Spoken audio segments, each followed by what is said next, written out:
अस्सलाम वालेकुम क्लास। आज हम क्लास 5 की मैथ्स की वर्कशीट समझेंगे। क्लास 5 में मैथ में हमारा एक्सरसाइज नंबर 3B फ्रैक्शन का क्वेश्चन नंबर 11 तक का काम प्रीवियस वर्कशीट के थ्रू जा चुका है। अब हमारा काम क्वेश्चन नंबर 12 जो हमारी बुक में पेज नंबर 49 पर मौजूद है, यहाँ से स्टार्ट होगा।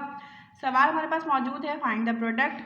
क्वेश्चन दिया गया है आपको 1/9 मल्टीप्लाई 2/3। सॉल्यूशन लिखकर अगले स्टेप में सवाल कॉपी किया। 1/9 मल्टीप्लाई 2/3। इस सवाल को सॉल्व इस तरीके से करना है कि आपने मल्टीप्लाई करना है। मल्टीप्लाई इस प्रोसेस से करना है कि आपने सामने सामने नंबर्स को मल्टीप्लाई करना है। जैसे कि 1 के सामने 2 है तो 1 2 से मल्टीप्लाई होगा। 9 के सामने 3 है तो 9 3 से मल्टीप्लाई होगा। अगले स्टेप में आपने एक अपाउंड बनाया, 1 मल्टीप्लाई 2 लिखा, 9 मल्टीप्लाई 3 लिखा और मल्टीप्लाई कर दिया। 1 2 ज़ा 2, 9 3 ज़ा 27। 2/27 आ गया। 2/27 अगर ये दोनों नंबर्स 2 और 27 अगर किसी सेम टेबल में आते हैं, सेम टेबल से कैंसिल आउट हो सकते हैं तो हम, वरना यही हमारा आंसर हो जाएगा। 2 अपने टेबल के अलावा किसी और टेबल में नहीं आता और 2 के टेबल में कोई भी ऑड नंबर, 7 ऑड नंबर है तो यानी 27 हमारा ऑड नंबर है। 2 के टेबल में कोई भी ऑड नंबर नहीं आता। मजीद ये मतलब ये है कि मजीद सॉल्व नहीं हो सकता, इसीलिए 2/27 हमारा आंसर हो गया। क्वेश्चन नंबर 12 का ए आपको समझा दिया गया है।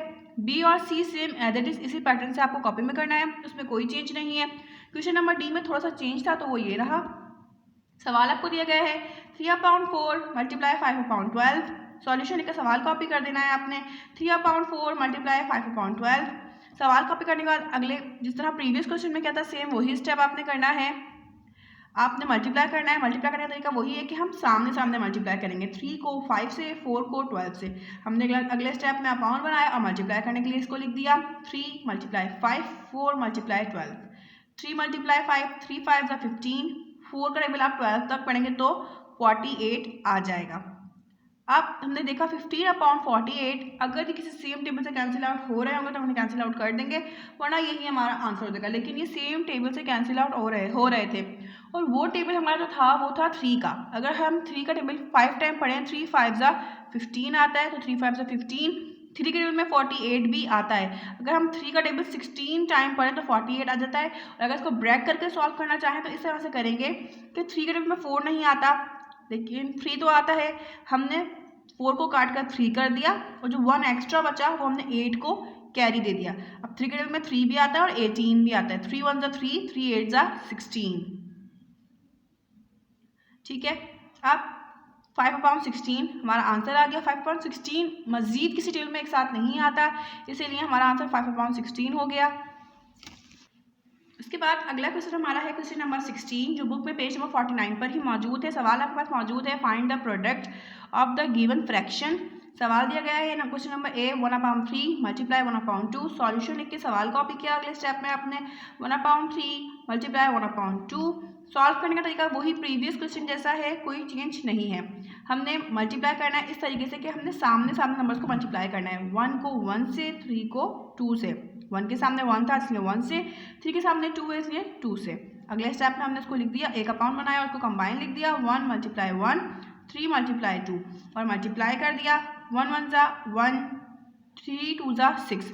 1/6 हमारा आंसर आ गया। 1/6 ये किसी सेम टेबल से कैंसिल आउट नहीं हो सकते, इसलिए यही हमारा आंसर है। अगला क्वेश्चन है क्वेश्चन नंबर बी आपके पास 5/6 मल्टीप्लाई 2/3। सॉल्यूशन लिख के सवाल कॉपी किया।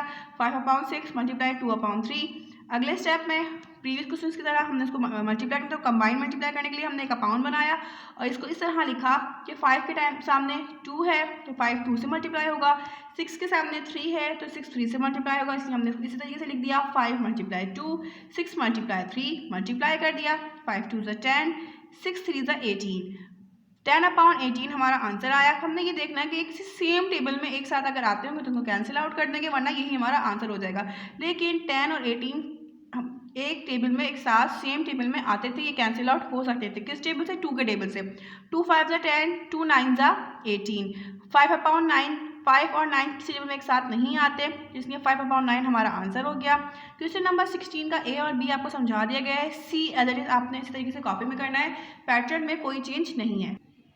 उसके बाद अगला क्वेश्चन आपको जो दिया गया है वो है question number 18। Question number 18 book में पेज नंबर 50 पर मौजूद है। सवाल आपको दिया गया है verify distributive law by using bracket to help you. सवाल आपको दिया गया है question number A 1/2 multiply 1/4 multiply 1/3 solution.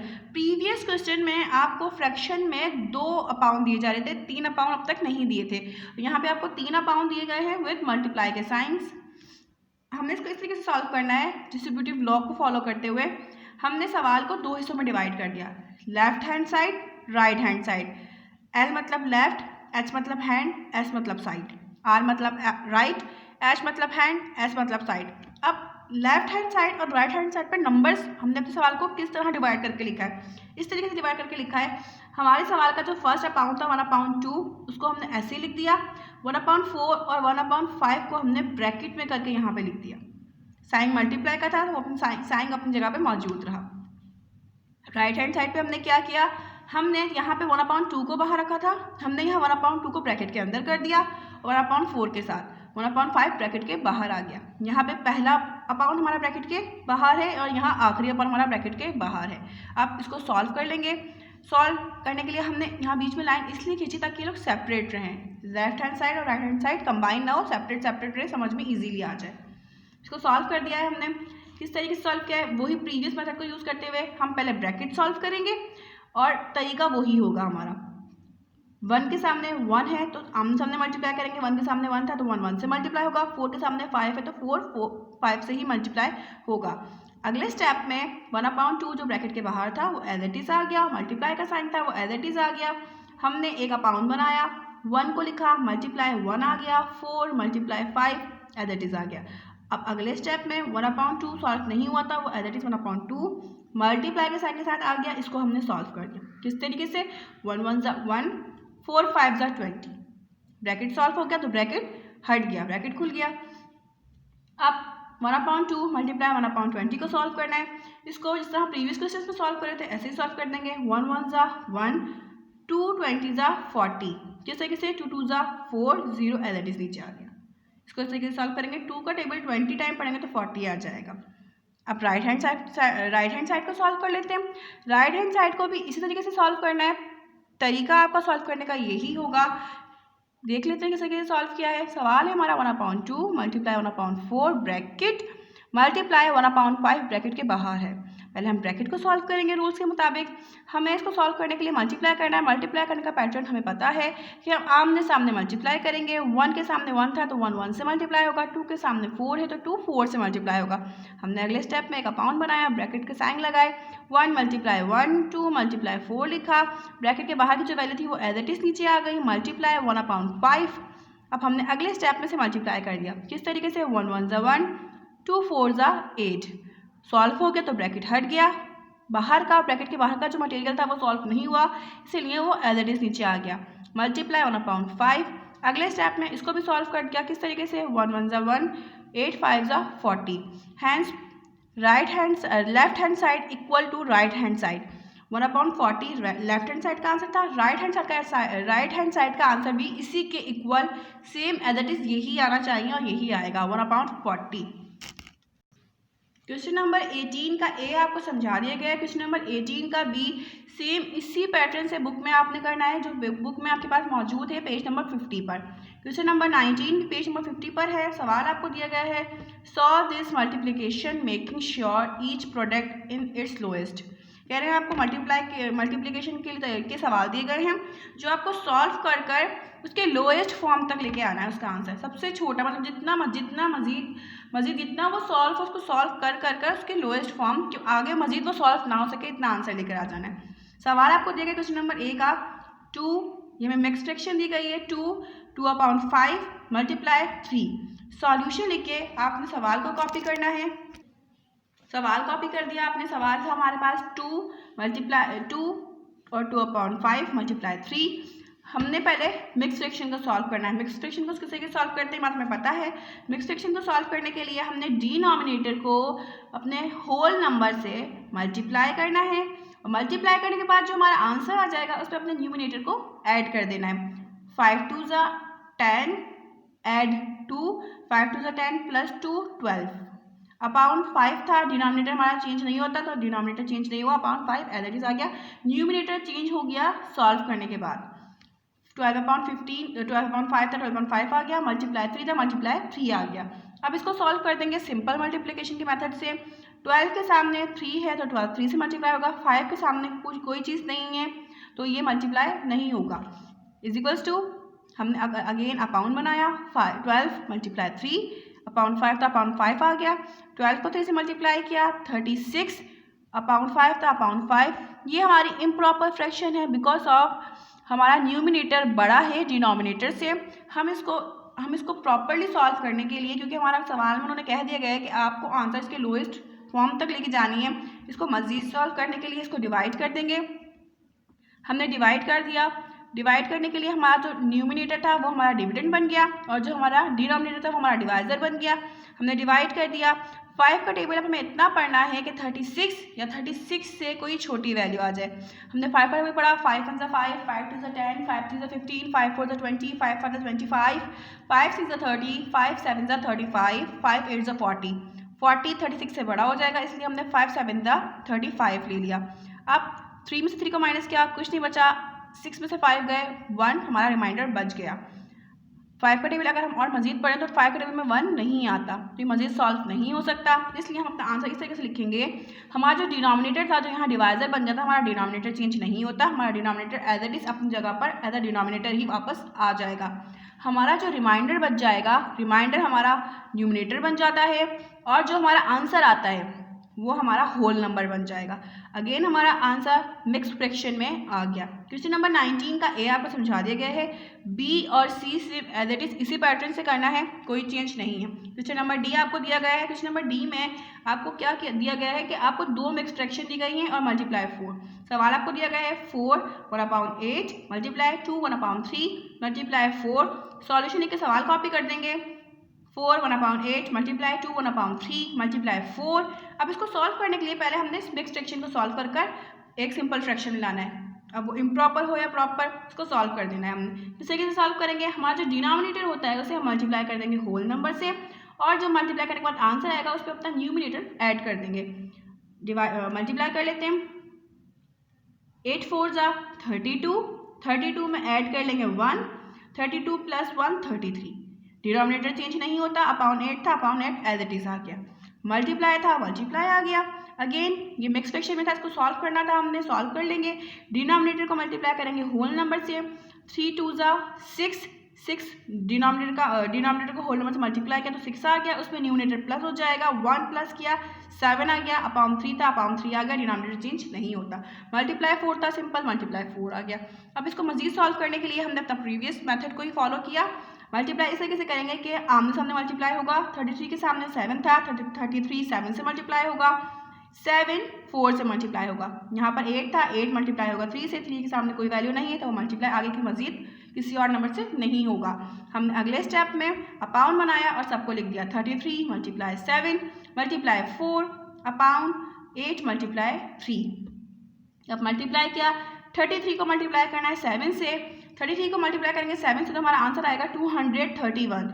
किस तरीके से मल्टीप्लाई करना है, तरीका आपको ये दिया गया है सवाल में, रफ कॉलम में आपको दिया गया है। 33 लिखा, मल्टीप्लाई किया 7 से, 7 3 जा 21, 1 यहाँ आया, 2 पर कैरी गया, 7 3 जा 21, कैरी ऐड की 22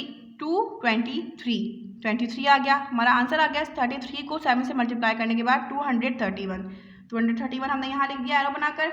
अब 231 को मल्टीप्लाई करना है 4 से, 33 को मल्टीप्लाई किया 7 से तो हमारा आंसर ये आ गया 231।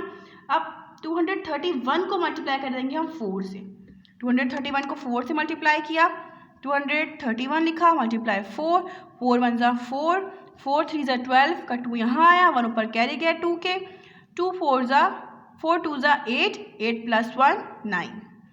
4 को मल्टीप्लाई किया 231 से तो हमारा आंसर आया 924। 924 हमारा अपाउंड में ऊपर न्यूमिनेटर बनकर आ गया। डिनोमिनेटर को सॉल्व कर लेंगे, यहाँ अपाउंड में जो था 8 मल्टीप्लाई 3, 8 3 जा 24। ये सिंपल था, ये सिंपल सॉल्व हो गया, इस तरह मल्टीप्लाई करने की इसको ज़रूरत नहीं थी। अब हमने देखना है कि अगर ये किसी सेम टेबल से कैंसिल आउट हो रहे होंगे तो हम इसको मज़ीद कैंसिल आउट कर देंगे। ये सेम टेबल से कैंसिल आउट हो रहे थे इसलिए हमने इसको कैंसिल आउट कर दिया। ये कैंसिल आउट हो रहे 2 के टेबल से, क्योंकि 924 एंड 24 दोनों ही के नंबर के आखिर में इवन नंबर था, और इवन नंबर 2 के टेबल से इजीली सॉल्व हो सकते हैं, इसलिए हमने इसको 2 के टेबल से कैंसिल आउट कर दिया। किस तरीके से, 2 1 ज़ा 2, 2 2 ज़ा 4। 2 के टेबल में 9 नहीं आता, 8 आता था, हमने 8 कर लिया और 1 यहाँ कह देते हैं, ये हो गया 12। 2 4 ज़ा 8, 2 6 ज़ा 12, 2 2 ज़ा 4।